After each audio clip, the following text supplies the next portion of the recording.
Pertama, kita akan berkenalan dengan Piko Subiakto. Piko adalah seorang mahasiswa jurusan seni rupa yang ahli melukis.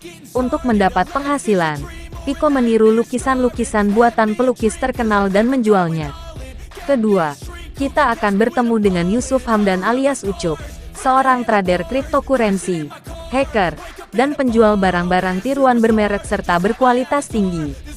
Selama ini, Ucuplah yang membantu Piko menjual lukisan-lukisan tiruan buatannya. Ketiga, seorang kurator wanita cantik bernama Dini. Dini adalah perantara yang menghubungkan Ucup dengan pembeli lukisan-lukisan buatan Piko. Karakter keempat adalah Sarah, pacar Piko yang tak kalah cantiknya dari Dini. Sarah adalah seorang atlet pencaksilat andalan Indonesia. Bersama neneknya, Sarah menjalani kehidupan yang pas-pasan. Ia menjadi tulang punggung keluarga dan tengah mencari cara untuk mengatasi permasalahan tempat tinggalnya. Berikutnya, kita menemui dua bersaudara, yaitu Gofar dan Tuktuk. Gofar merupakan seorang mekanik dan Tuktuk yang sangat menyukai balap mobil liar adalah seorang driver handal. Gofar dan Tuktuk menyewa tempat milik Piko dan menjalankan bisnis bengkel mobil. Suatu malam, Tuktuk menggunakan mobil ayahnya untuk balapan. Karena mengalami masalah pada kopling, Tuktuk pun kalah dan kalah taruhan dalam jumlah yang cukup besar. Sebenarnya, masih ada satu karakter utama lagi yang bernama Vela. Namun, kita akan membahasnya saat tokoh tersebut memasuki cerita ini. Ayah Piko yang bernama Budiman selama ini mendekam di penjara akibat kasus pembobolan bank. Untuk membiayai pengacara yang akan membela ayahnya dalam sidang, Piko membutuhkan uang sebesar 2 miliar. Di sisi lain, Ucup menemukan fakta bahwa Dini menjual lukisan buatan Piko dengan harga puluhan kali lipat lebih mahal. Maka, Ucup dan Piko berencana memanfaatkan hal itu untuk bernegosiasi ulang dengan Dini. Mereka berharap dapat melunasi biaya pengacara untuk Pak Budiman dengan menjual beberapa lukisan tiruan lagi. Ibarat gayung bersambut, Dini menawarkan sebuah proyek kepada Piko dan Ucup. Ia harus memalsukan lukisan berjudul Penangkapan Pangeran Diponegoro karya seorang maestro bernama Raden Saleh. Awalnya, Piko menolak karena ia takut akan mendapat hukuman penjara. Meniru lukisan karya Raden Saleh bukan sekadar memalsukan, melainkan membuat sebuah replika yang sangat mirip dan detail. Mendengar hal itu, Ucup langsung mematok harga sebesar 2 miliar.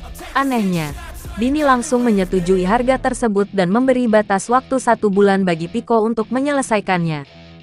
Piko menjelaskan kepada Ucup bahwa lukisan buatan Raden Saleh itu mengandung simbol-simbol tertentu. Selain itu, komposisi warnanya juga menampilkan perasaan emosional yang sangat kompleks. Maka, dengan keahliannya, Ucup melakukan peretasan dan berhasil mendapatkan data-data terakhir mengenai lukisan tersebut. Piko pun memulai pekerjaannya dengan fokus dan penuh totalitas. Sarah, pacar Piko, kerap merasa cemburu karena Piko terlihat lebih mementingkan sahabat dan kesibukannya ketimbang kekasihnya sendiri. Namun, Piko menjelaskan semua tentang proyek yang tengah mereka kerjakan saat ini dan membuat Sarah mengerti. Lukisan buatan Piko selesai tepat waktu. Bersama Sarah, Piko dan Ucup pun menemui Dini melakukan transaksi. Namun, Dini tidak datang sendirian, tetapi bersama mantan presiden yang bernama Permadi. Ternyata, Permadi adalah orang yang akan membeli lukisan Piko. Ia merasa puas dengan hasil kerja pemuda tersebut dan siap mentransfer pembayaran sesuai kesepakatan.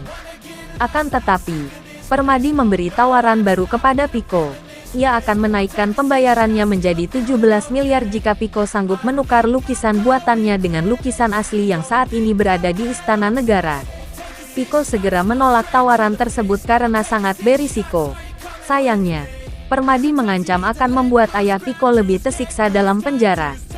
Piko pun tidak memiliki pilihan lain dan terpaksa menerima tawaran tersebut. Maka, Permadi memberi uang muka sejumlah 500 juta.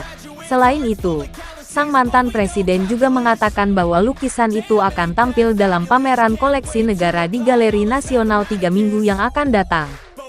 Piko, Ucup, dan Sarah pun segera membuat rencana. Piko merekrut Gofar dan Tuktuk sebagai kru karena membutuhkan keahlian mereka. Dua bersaudara yang membutuhkan uang itu pun bersedia dengan senang hati. Lalu, Ucup juga merekrut seorang gadis bernama Vela. Vela adalah mahasiswa kaya yang sangat cerdas, tetapi ahli bermain judi dan seorang negosiator ulung. Dengan kejeniusannya, Vela pun menutup semua lubang sekaligus merapikan rencana yang telah mereka buat. Setelah rencana dan persiapan mereka benar-benar matang sampai ke detail terkecil, Pico dan timnya pun mulai beraksi. Semula, rencana tersebut berjalan dengan lancar. Akan tetapi, pihak kepolisian yang telah lama mendapat laporan mengenai pemalsuan lukisan berharga berhasil memergoki aksi tersebut. Pihak kepolisian mencurigai adanya mobil yang sama persis dengan mobil pengangkut lukisan asli Raden Saleh. Kemudian, mereka melakukan penyergapan yang membuat Pico dan timnya harus segera melarikan diri. Pico, Ucup, Sarah, Gofar, dan Vela berhasil meloloskan diri. Sayangnya, polisi berhasil menangkap tuk-tuk yang terperangkap dalam mobil. Karena ketakutan, masing-masing anggota tim mulai saling menyalahkan. Sementara itu, polisi menginterogasi Ucup, tetapi adik Gofar itu sama sekali tidak mengatakan apa-apa. Kepolisian mengundang kurator Istana Negara untuk membedakan mana lukisan yang asli dan palsu. Ternyata, kurator tersebut adalah Dini. Dengan beralasan memerlukan prosedur khusus untuk menghancurkan lukisan palsu, Dini mengelabui pihak kepolisian. Ia menunjuk lukisan buatan Pico sebagai lukisan yang asli, dan membawa pergi lukisan Raden Saleh. Setelah menjenguk sang ayah di penjara, Pico menuju Galeri Nasional dan terkejut melihat lukisan buatannya terpajang di sana. Ia segera kembali dan mengabarkan hal itu kepada timnya. Kini, mereka menyadari bahwa Permadi dan Dini telah menjadikan mereka sebagai umpan untuk mendapatkan lukisan asli buatan Raden Saleh tersebut. Di penjara, Permadi mendatangi Budiman dan mengungkapkan kepada kita hal yang sebenarnya. Ternyata, Permadi melakukan setiap langkah untuk mendapat lukisan Raden Saleh itu berdasarkan rencana dari Budiman, ayah Pico sendiri. Permadi telah membayar pengacara untuk Budiman sesuai kesepakatan. Namun, ia mengingkari janjinya untuk mengintervensi Hakim Mahkamah Agung sehingga kecil kemungkinan bagi Budiman untuk bebas dari penjara. Budiman mengancam akan mengungkap kebenaran tentang lukisan Raden Saleh, tetapi Permadi memberi ancaman balik akan memenjarakan Pico. Dengan demikian, meskipun sangat kecewa dan marah, Budiman tidak dapat berbuat apa-apa. Sementara itu, Pico dan timnya tengah memikirkan cara untuk membebaskan tuk-tuk dari kepolisian. Akan tetapi, tuk-tuk tiba-tiba menemui mereka karena polisi telah membebaskannya. Pico dan timnya yang telah kembali utuh pun menyiapkan rencana untuk membalas perbuatan Permadi kepada mereka. Memanfaatkan anak Permadi yang bernama Rama, Pico dan timnya berniat mencuri kembali lukisan asli Raden Saleh dari Permadi.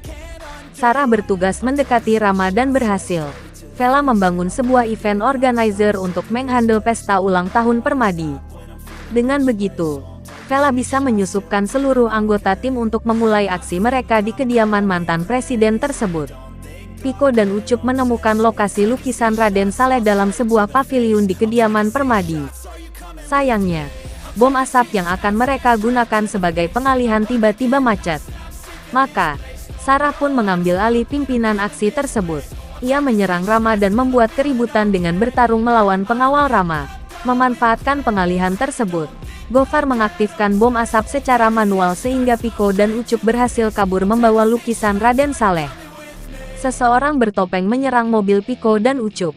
Pico terkejut mendapati orang itu adalah ayahnya sendiri. Budiman meminta maaf kepada Pico karena terpaksa melakukan tindakan tersebut. Ia mengatakan bahwa Permadi telah menjebak mereka semua dan lukisan tersebut adalah satu-satunya harapan baginya untuk menyelamatkan diri. Budiman pergi membawa mobil Pico dan Ucup. Sementara itu, Ucup berusaha menenangkan Pico yang merasa kecewa dan putus asa. Tak lama kemudian, Vela datang dan menjemput mereka. Di tengah pelariannya, Budiman terkejut mendapati lukisan yang ada padanya bukan lukisan Raden Saleh. Ternyata, Pico dan timnya telah memasukkan lukisan Raden Saleh yang asli ke dalam mobil milik Vela. Mereka menempatkan lukisan lainnya dalam mobil mereka sendiri. Sementara itu, Permadi sangat marah saat mengetahui lukisan Raden Saleh hilang dari kediamannya. Ia segera memerintahkan seluruh anak buahnya untuk mencari pelakunya. Di akhir film, Dini mendatangi Pico dan timnya. Ia mengetahui bahwa merekalah yang telah mencuri lukisan Raden Saleh dari rumah permadi. Namun, Dini bukan mengancam atau hendak menangkap mereka. Ia memberitahukan bahwa ada yang menawar lukisan tersebut dengan harga 10 juta dolar. Pico dan teman-temannya pun menyambut hal itu dengan gembira.